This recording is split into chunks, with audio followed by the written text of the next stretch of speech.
What's going on YouTube? This is Dre the Plug coming at you guys with another video, and in this one specifically I'm going to talk about student loans. I feel like people don't talk about it enough. There's so many people that I know personally or I done heard stories of where basically they got to college and they was just taking out unnecessary money, unnecessary loans. And I just want to break down to people, if there's somebody out there that like they want to know like, why is it that when people graduate they struggle to pay off their loans? So like, is it a way for me not to graduate and be in so much debt, or what's the possibility, or what's the calculation to how I could calculate all the money that I'm gonna end up paying back by the time I graduate? So I'm basically gonna give you the really basic formula, just tell you like some tips so you can avoid having a whole lot of student debt yourself.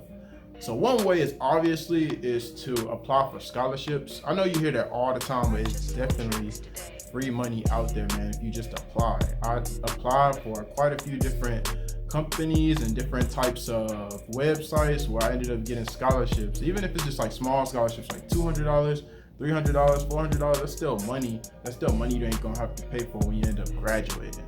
So something that people just don't get is when you sign over these loans, they give you this money, and a lot of people just think that, oh man, I have all this money now, I'm about to go out and go spend money on shoes, clothes, the new Gucci, Louis belt, I'm about to go get a new car, and all of this stuff. And it's like, they don't realize you're gonna pay all of this money back. Like, I never understood that. Like, when I was in school, it was so many people where I would just see like they just go balling out on their like student loan that they got. And it's like, you're gonna have to pay this money back. Like, that belt you just bought is gonna multiply by the time you graduate. But some people just don't get it. I mean, I'm not the type of person to tell anybody what to do with their amount of money that they take out, but it was just something that was always on my mind. Like, why don't people ever like explain how that belt will end up costing a whole lot more money by the time you graduate?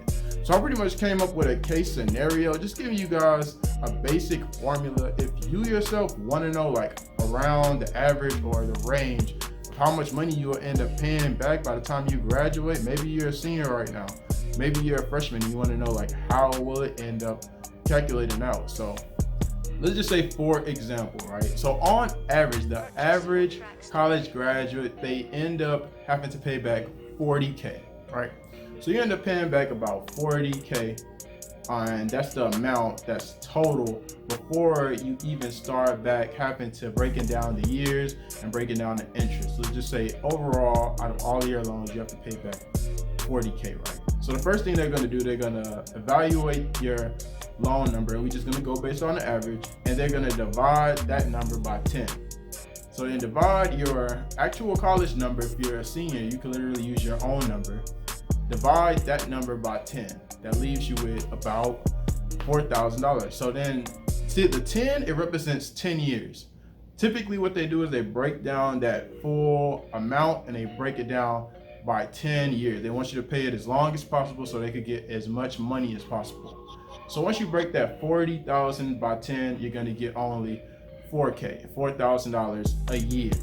So then divide that $4,000 a year by 12, and that's each individual month. So basically every single month you're gonna end up paying about $333.33. So basically that's how much you'll pay all the way up until 10 years. So 10 years out of your paycheck is gonna be $333.33, starting from after 6 months of graduating. That's typically the grace period. Colleges, they'll end up negotiating with the loan company and everything. And what it will end up happening is, and negotiating with the government, what will end up happening is you will have like a whole 6 months grace period, or you could even push it back further. But if you push it back further, it's possible. The loans will still like basically add more money to your total balance in some cases. And if you're not in school, it'll definitely increase. But let's say you go to grad school, then depending on what type of loan that you got, they basically won't add on for the loans like interest. You'll end up basically having to pay on that. So that's another thing. So it all depends on which one that you end up getting. But anyways, back to the equation. So You got your 40,000, you divided that by 10, now you know that that's 4,000. Then you divide that by 12, and now you know that that's 333 and 33 cents that you have to pay every single month for the next 10 years. Not to mention, it's actually going to be more than that, because in all cases, you're going to have interest on those loans amounts anyways. And then I'll say on average, a loan amount for each individual one will be about a little bit less than 5%. So imagine 5% every year of your actual remaining balance after paying that amount every single month, every single year, and then you're still getting that increase. So this is why people always say, like, it's good to, get in that habit to having your whole entire loan amount paid in a certain way, and actually calculate how you could knock out the interest and knock out the payments easily, so you could get rid of it. Not necessarily pay everything off in full, because that will affect your credit score.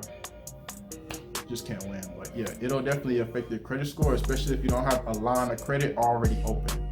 So that's another thing to keep in mind. So it's best to go about actually coming up with a strategy of how you're going to end up paying it off in increments. And it's also good to build credit with that. It's good to build credit with these specific type of loans. So that's another thing. So we done learned, if you get 40K, divide that by 10. Like I said, that 40K could be your amount right now. You can write it down. Divide that by 10, 4,000. 4,000 divided by 12, $333.33. And that's the absolute minimum of what you will pay every month for the next 10 years.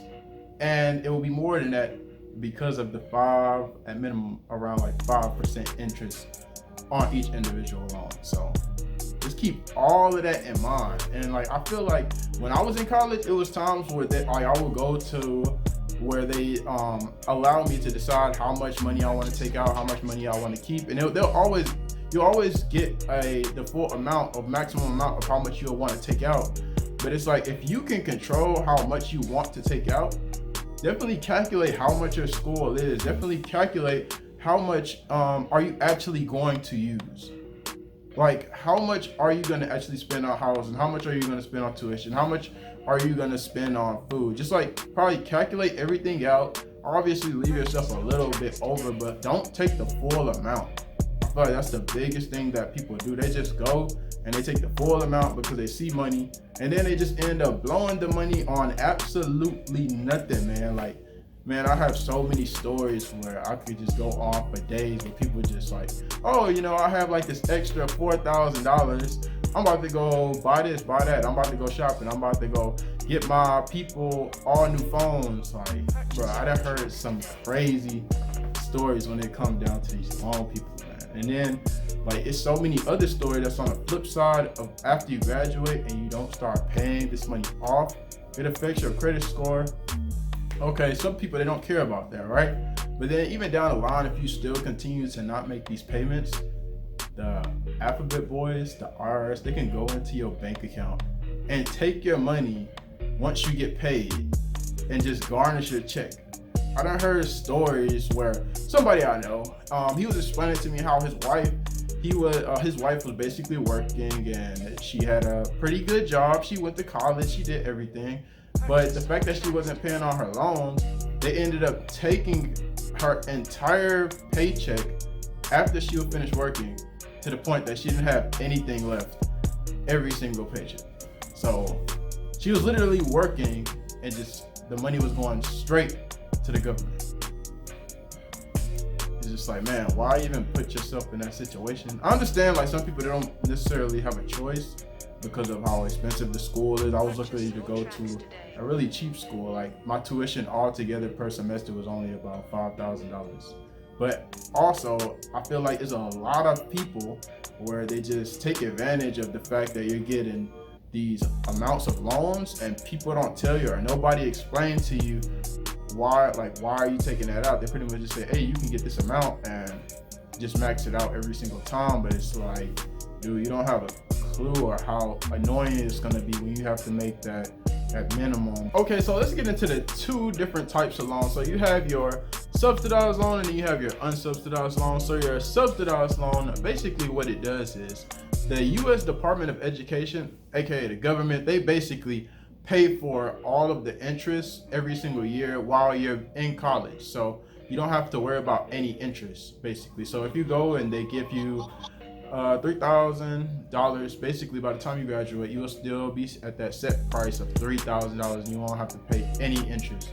If you decide to even go as far as to pay everything off right when you graduate, it'll still be that exact same balance. But with the actual unsubsidized loan, every single year it increases and the percentage keeps adding on. So if it was like about 3,000, it'll be 5% of that 3,000, and then obviously it'll go up that year. Then after that year, it'll be another 5%. Then it'll go up again. Then it'll be another 5%, and it'll go up again. So every year it'll be higher than what it was before, and it'll be a higher percentage of 5% amount more every single year too. So that's why typically it's best to go with the subsidized loan instead of the unsubsidized loan, because that way your interest, it won't increase. So if you have to decide on which one you want to actually start paying off now, knock out that subsidized loan for sure.